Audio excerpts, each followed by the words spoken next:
Alright guys, today I'm flying off to Chicago for the Tinley Park show, and I am on a mission to find this leucistic crested gecko. So stick around, we're going to show you that and a bunch of other unique geckos at the show.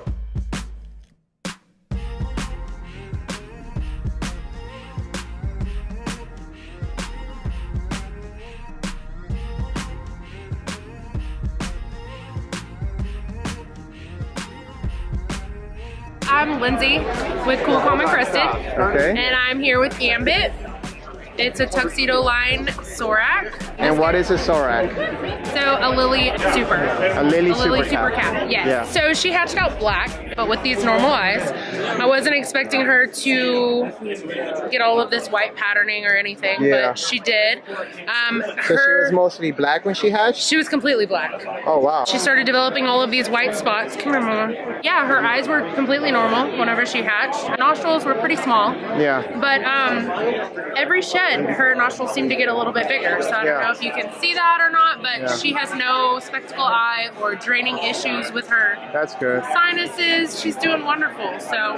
And you told me that animal is how big? How old? She's 3 months old. 3 month old. That's a big gecko for a 3-month-old She's animal. about 8 grams. I weighed her right before we got in the car to come here. Nice. So it's interesting Yeah. when the super cats are born, you can't really tell them apart from the So Sorax. I could not tell that she was going to be, that she was Sorak.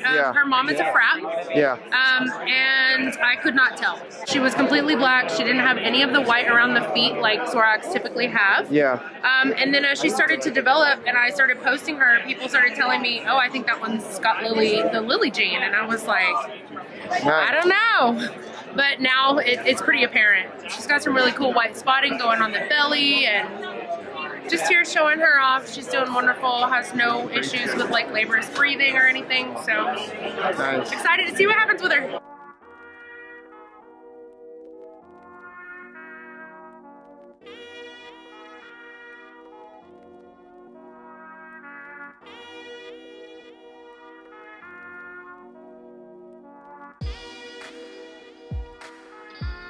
Tiki here told me to tell you who I am.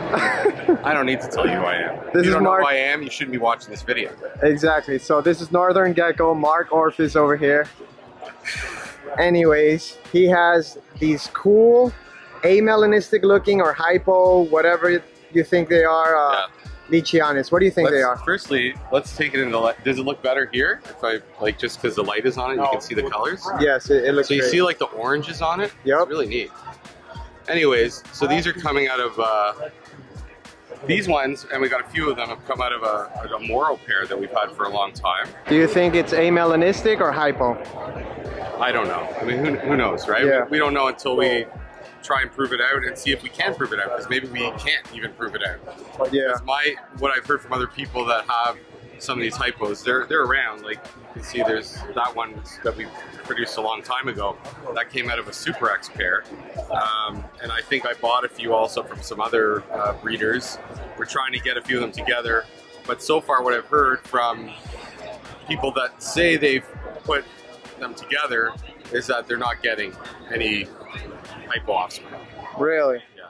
So I don't necessarily want to take their word for it, so let's see what you gotta happens and try. And maybe something comes out of a different line that, you know, is from a line that you can't. Well, there's a guy in Spain that has been producing something very similar to that he's calling albinos. Yes. So but do you know? I don't think it's similar. You don't think it's the same thing? I think he really does have an albino, and his stuff, he said, is proven. Yeah. He said he can actually produce more out of it. So yeah.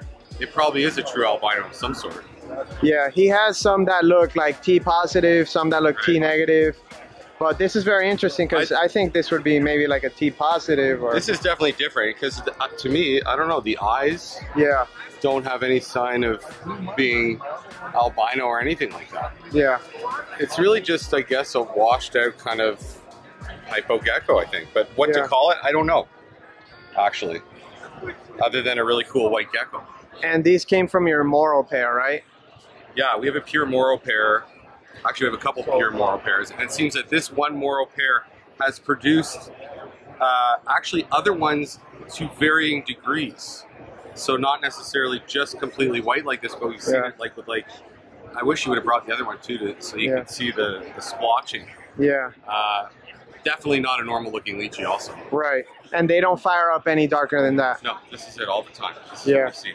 So, you know, I have a gargoyle gecko. I have 2 gargoyle geckos that I think may be doing something similar to that are like white and they don't really fire up. Really? Yeah. So maybe it's, you know, a similar gene working, but I think it's really cool, really exciting. The cool thing would be is if we could reproduce it. Yeah. But no one knows. Yeah. That I'm aware of. No one said that they've been able to, other than that dude with the, which I think are actual real albinos. Yeah. Which I don't think this is. All right. So what are you selling me this one for? Oh, it's not for sale. But if someone made me a crazy offer, right? You never know. Yeah, you never know. Yours. This could be yours. Anyways, awesome animal, Mark. Thank you so much. Thank you. Thank you. Always a pleasure to see you. You too, man. Well, maybe not you, but your geckos are awesome, so. Thanks. Love you, buddy. Okay, buddy. Take off, eh? We're going to go back up to the Great White North now. Once we're done. Okay. Thanks.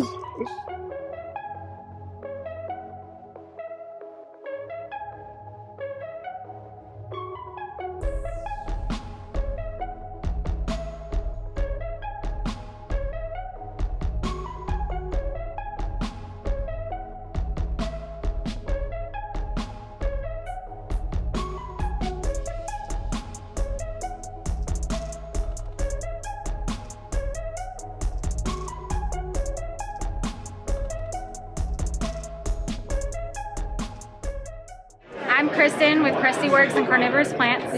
These are my Tinker line pixels. So you were telling me this is a project, you got a funky gecko and you bred her, and then you suspected something was up with this, you know, with your female, you bred the son back to her and you got these beautiful pixel animals, right? I got 6 out of 8.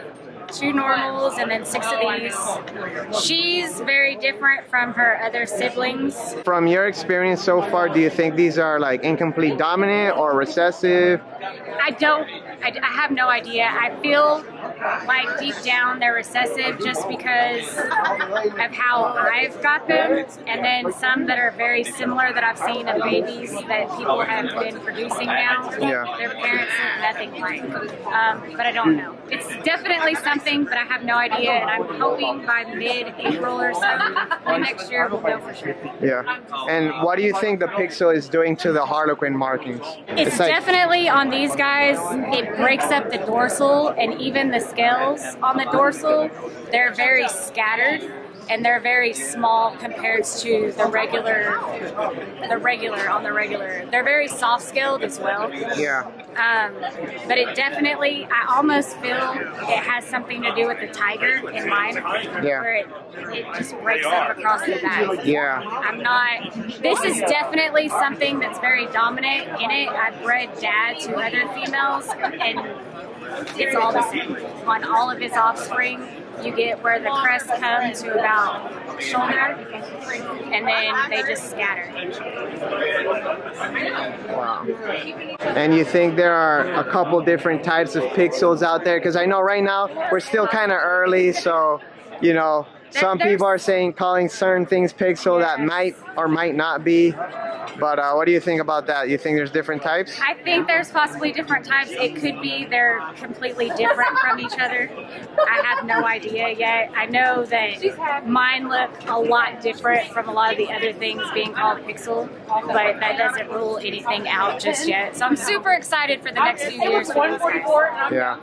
Oh, I'm excited. I think that's a really cool project. I can't wait to see what it does with Lily White. Me too. Yes. So I hope you're getting that done. But thanks for talking to us. Thank you. Yep.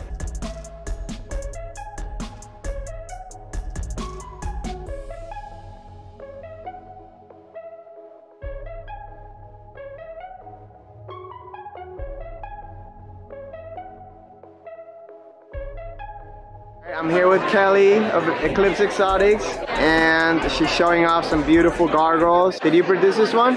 No, this is something that Paul produced. This is Paul's? Yes. Wow. I can show you if you I think Paul said that I could take this one home. Don't ask him though, just It would be me that would be taking it home. Yeah, that's right, yeah. That's beautiful. What else you got there? That's probably one of the best super blotches in the world, honestly. Look at her in the light. Yeah. And she's partially fired, not completely, but she's got orange patterns and stuff like that. And that's one of yours? Yes, this is one that I produced. That's awesome. I love when the orange and the red like kind of like blend in together. Yeah. That's beautiful. And then this is my group 15. This is the white project. Is it? This is what they look like normally when they're not white. That's amazing. And this is a little male, so obviously he's gonna stay, but Yeah.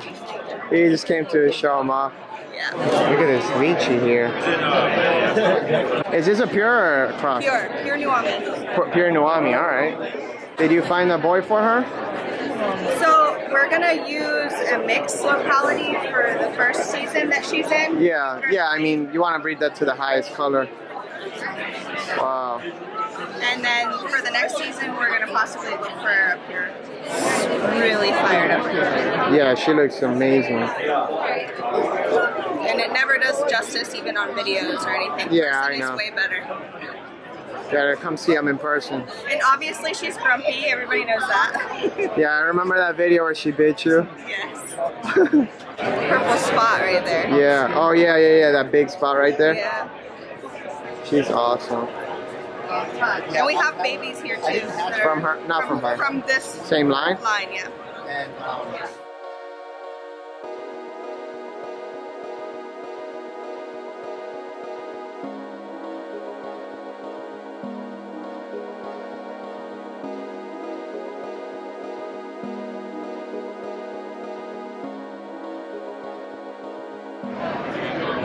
Alright, so I'm here with one half of the gecko pod. AJ, you got a badass gecko here. Where's this from? Yeah, this is from Emily Burke. Just Of got course. this at the show, of course. She's the best. Yeah. She hooked it up. It's What exciting. are you gonna put this to, bro? Got a bunch of different plans. So we'll mix it into like orange stuff, tricolor stuff, that black and white stuff. So it'll be mixed. Yeah. It'll be good. Looking forward to it, dude. Holy Yeah. crap. This is like the behind the scenes things that don't make it to the shows. Yeah, this is why you come to the show, right? Yeah, this is where you get the VIP. You're not gonna see this on Morph Market. Yeah, exactly. Yeah, Sick. man, crazy stuff. So explain to me your frost line. Yeah, so basically the frost line is a refined white spot harlequin. So it's using the white spot trait. Most of these have very large white spots. Yeah. So the typical white spot would be like, I don't know, very small, but imagine that times 10 or times 5. Yeah. And it really just eats up the base color of the animal, creating the appearance of like a baseless animal or a minimal based animal. Yeah. Lavender or black with white spot. Nice. So that's really the focus and the goal. But they don't gain it until 25 to 30 grams. Yeah. When the spots even start here. Yeah, the white always takes time to develop, yeah.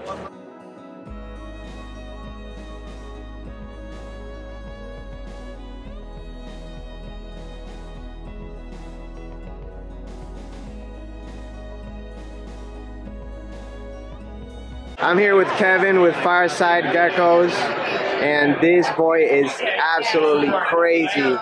Dude, you got some of the craziest high white stuff ever.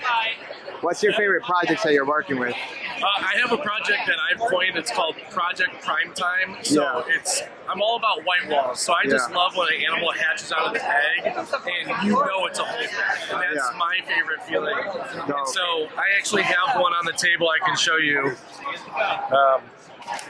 Oh yeah. I love that white walling, man. This is a third generation of my line. That's amazing. Who's the parents to this one? This is Primetime by Freya. Nice. He is available, so if you're interested in the project, getting into it, he is available. So where can we find you? You can find me on Instagram and Facebook at Fireside Geckos. And we're working on a website, so hopefully we'll have a website up soon. I've also been on the Gecko Pod with AJ and Harry, so check that out, and then maybe one day David will have me on. So I will, don't worry. So we'll see, but you got killer geckos, dude. Thanks, man. Much love, appreciate it. What's up, man? Show me what you got, bro. What's your most exciting pickup today? This man right here, man. Best pickup of the day. Best pickup of the weekend, man. Yeah. So this is a genetic hypo pinstripe empty back soft scale. Okay. Nice. So you bred one of these adults to a lily white, and you got this one? Yes, sir. Okay. It almost looks like from there, almost looks like a pixel. Have you seen the pixels yet? I have. As far as I know, pixel is not in that stuff. Right, yeah. So genetic hypo lily white. Okay, so that's a genetic hypo and that's a normal. Are these from the same pairing by any chance? They are not. Okay. Completely unrelated. Okay, but yeah, you could, that's like very apparent. That is super cool. That's probably the hypoest one I've seen on your table. Do they tend to darken up and get like this as they get older? So after the first year, the light color does reduce. Yeah. And then I noticed that about 18 months, it completely fades out and it goes to this hypo look. Yeah. Brian over here hatched a really dope gecko that is a world's first. And I'm going to show you guys what it looks like. This is what he is calling a super hypo blizzard, and this is basically like a black-eyed leucistic crested gecko. And obviously we know that lily white to lily white can create a leucistic crested gecko, but they're not viable, they don't live. This one here looks amazing, looks really healthy. The nostril size is normal. And it looks like it's growing really well. He told me it's about 6 months old, and you know, for a 6 months old gecko, this is a really good size. So I'm really excited to see how this gecko develops. You know, I'm really excited to see what we could do with the every other morph and start to, you know, breed it with, you know, cappuccinos and lily whites and all this other cool stuff and see what we could make.